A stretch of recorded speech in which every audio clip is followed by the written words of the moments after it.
Now, I went to WordCamp in San Francisco yesterday. It was a conference of WordPress users, and a fellow named Dave Weiner was there. One of the things that I'm sure you're familiar with Dave. Yes. One of the things he talked about was how to future safe your content. In other words, I don't know how much stuff you still have sitting on, 5-inch floppy disks somewhere that you have no way of accessing now. How do we make sure that, this stuff that you're cataloging now is going to be able to be read in 100 years or 200 years with the machines they have then?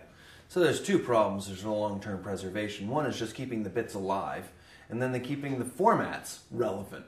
So that how do you keep it moving forward so that you can actually get to these things?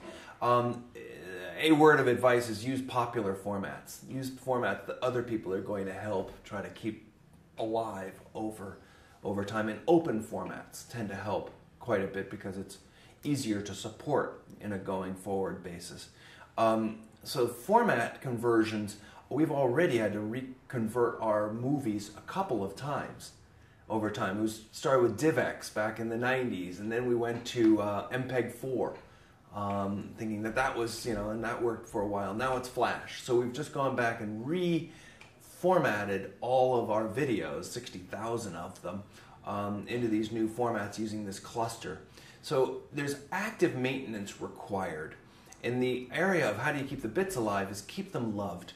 Keep them in use. There are these concepts of dark archives. Really what we want is a dark archive, something we're going to put away, and then in 100 years or 300 years or whenever copyright's going to run out in this country, we'll pull it back out again and it'll be a great day. Like, no way. I mean, if you don't keep it alive and in circulation, it's going to be gone. So we find a lot of people late in their careers, after they've been producing a lot of things, they go and take their materials, try to get them digitized and put into these digital archives. And so you'll see in the Internet Archive a lot of people's archives that they've been working to go and put up. And so that other people help support them, keep them moving forward into new formats, keep them in circulation so they're not forgotten. That's amazing. So I want to talk a little bit about how this can be used as an educational tool as well. If a person is a teacher, if a person has children, what is the benefit of what the archive does in terms of helping kids get ready for the next generation? Well, we've got all sorts of little collections. I mean, the archive is a big, if you start plowing around, there's children's books there that are really pretty fun. There's books on tape of classic public domain works that are all free to download and play with. There are musical recordings of all sorts of things.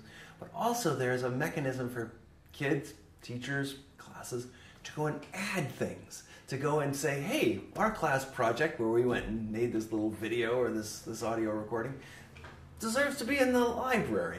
And they can go and post it and go and have the excitement not just of reading all this stuff or seeing all these things, but participating by making it available again. So that area, I think, is pretty crucial to go and say we're part of a whole information ecology here. Yes, we draw from the world, but really, let's create things that are worth preserving and then work to preserve them.